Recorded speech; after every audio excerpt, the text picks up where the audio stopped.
Hey, what's up, y'all? All right, what's up, y'all? It's Wando, HTML Poppy. It's HTML Poppy. Oh shit! Thank you. The boy just ate, so we gotta keep this handy. My MacBook got destroyed. He threw up on it, so I had to go get a whole like PC. I had to go change my rig. He don't like that I'm telling on him right now. He really don't. He really don't like that. But yeah, so today we gonna look at this video. Like bodybuilding and masculinity and how like that don't even matter when it come to ladies. You know, you want some headphones so you good? Oh. He said, "How many a good male body actually look like? Some would say that answer is subjective. The men on Twitter would call you a liar. Hey guys, welcome back. I'm your friend Kevin, your favorite personal trainer who is also chronically online, but I don't think I have to explain that second part. I'm your favorite personal trainer. You want to know why? Because 9 times out of 10, I am taller than Kevin. And in my world, that means something. By the subject at hand. So recently, popular UK musician Ollie Murs, and I use air quotes because I'm American and one of our favorite pastimes is telling British people that we don't know who their favorite celebrity is, but I digress. After participating in a 12-week fitness program, Ollie Murs' nutritionist shared a before and after on his... First off, bro, that's wild results. Like, nah, like that's crazy. That's crazy. I love when you can see like I think the definition of Habs came in, he's got to be sitting at least like 12, 13% body fat, at least. Instagram, congratulating Ollie for his progress. Then, someone took that post and shared it on Twitter, adding a poll asking if he looked better or worse and if you were voting as a man or a woman. And as you can see from the poll, there is a significant difference from the men who thinks he looks better after and the women who thinks he looks better before. And that spurred its own debate. However, things got really stupid after user Alex Oki quote tweeted, "Why are women lying?" And that... Man, bro, look, man. We like to see the most jacked, the most testosterone filled, the most ripped men, and I just don't get it. Like my whole life, I worked out for muscles just to find out that yes, baby. My whole life, I worked out for muscles just to find out that it don't matter. It's all your personality, and yo, I don't know, maybe your smile. But yeah. That's when all hell broke loose. And I want to dissect that for a moment. Why do men think women are lying when they tell them what they think is attractive?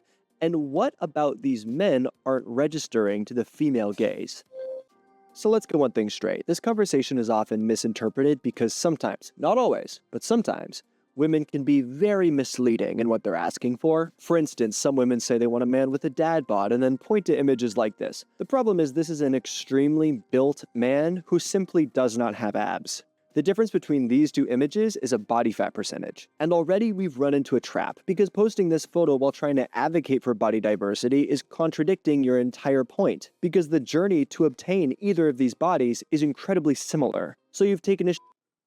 You ever seen that video of Chris Bumstead, or it's like a picture of Chris Bumstead, and a girl like posted on Twitter like, "Yo, dudes, this is all we asked for, dad bod." I'm like, bro, Chris Bumstead is literally like top 99.91%, because bodybuilding is basically all genetics, man.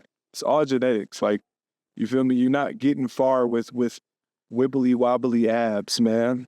You're not getting far with one pec that's linked over to the side and the other pec that's linked over to the side, big gap in your chest, big divot. You know, it just don't work like that.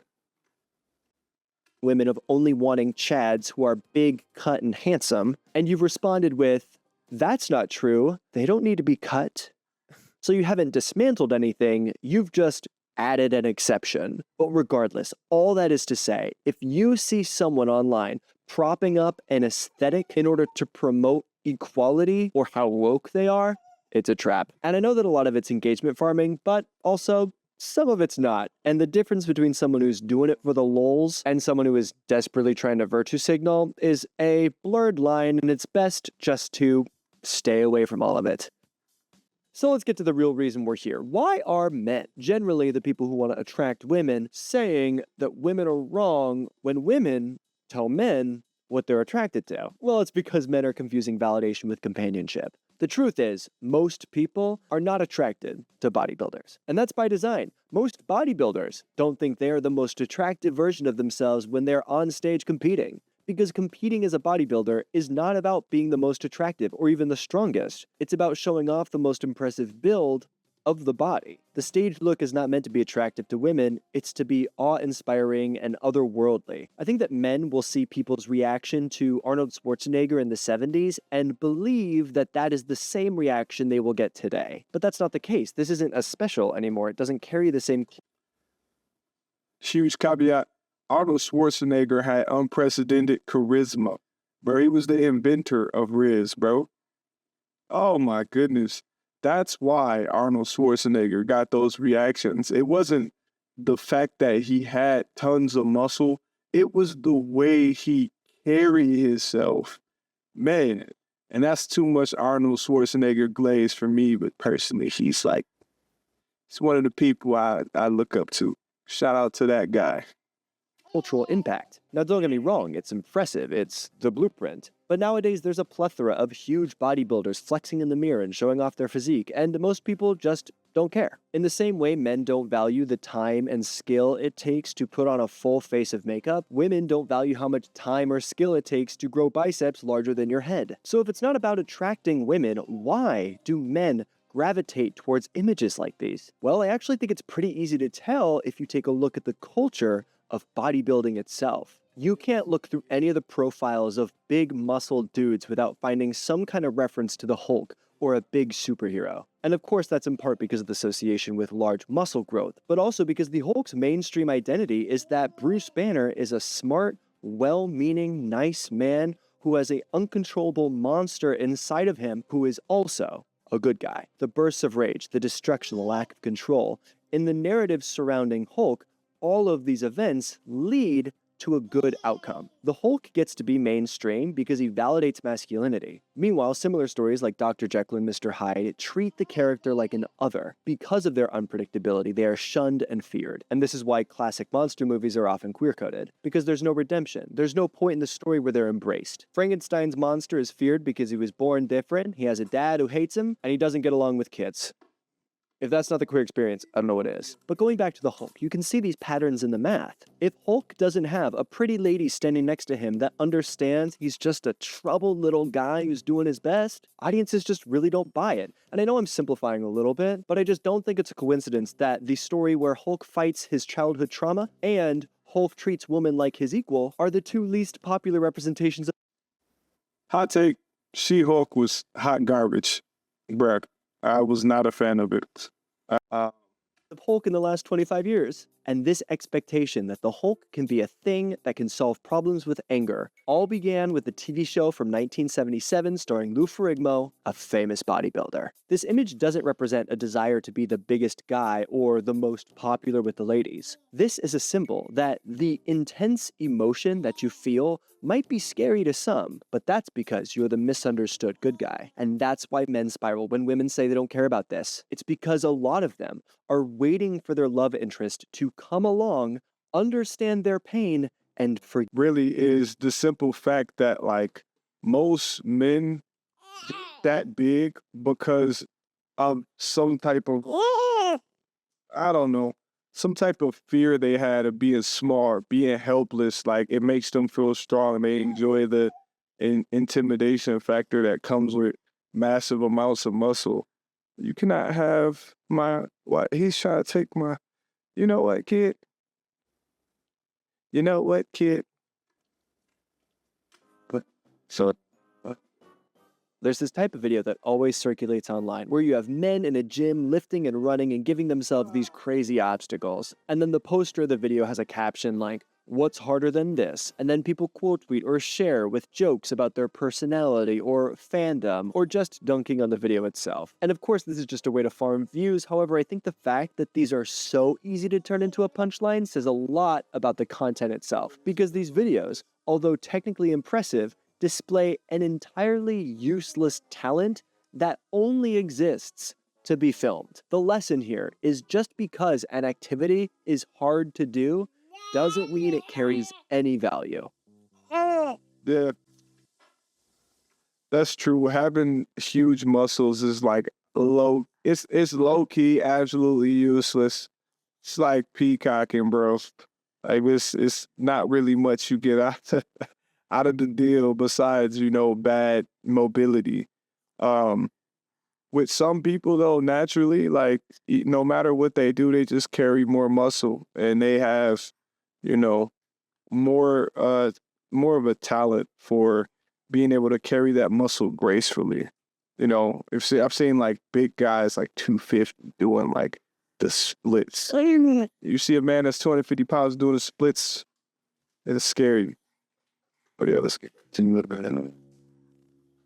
I think what's put us in this position is that a lot of men don't feel desired by women, so they turn to other men to ask why the situation is the way it is, and they are then taken advantage of by opportunists. Men who lie to them in order to sell them pills or lifestyles, anything that'll supply a quick dopamine hit at first, but do nothing to actually solve the problem of their loneliness. So many men think that masculinity is about being dominant and in control over every situation, because to a powerless person, control feels powerful. But that's not how you set up an equal partnership. A man with no bitches asking another man with no bitches why neither of them have any bitches will never understand why they have no bitches, because they're not asking the bitches. Respectfully. The vast majority of women are not lying when they say what they prefer. What a lot of men have done is created an incubating chamber that's based on what they think is cool and good, and shut out the voices that don't subscribe to their original thoughts that have created the chamber in the first place. Men will say they want companionship with women, but they don't respect women enough to listen and learn about building a relationship that a woman wants to be in. So instead, men will reach for goals that they think women will be impressed by, and when they aren't, Look, I'm saying it's the same thing every time. Literally the same way that women go to college and do this and become the breadwinner and want to do all of this stuff and want to be like, I don't know, they want to just do a million different things, get PhDs and everything. And that's not me hating on women who go out and do those things and be successful and compete and, competing America in this capitalism. It's not me shitting on women who do that, but it's just a simple fact that, like, you gotta think about it. When a woman comes to a man, he does not care what you do. He does not care. Men, we don't even find the same thing that women think is attractive.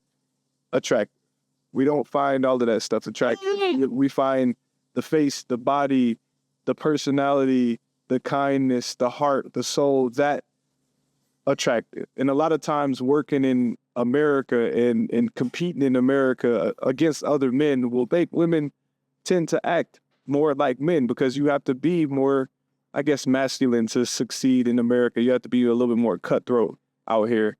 And a lot of times that's the same exact thing as how when guys literally get tons and tons and tons of muscle just to, like, impress a girl, when that muscle don't do a single thing. It don't do nothing. Nothing. It shows dedication. You can stick to something, but what do you have other than a nice body? What do you think?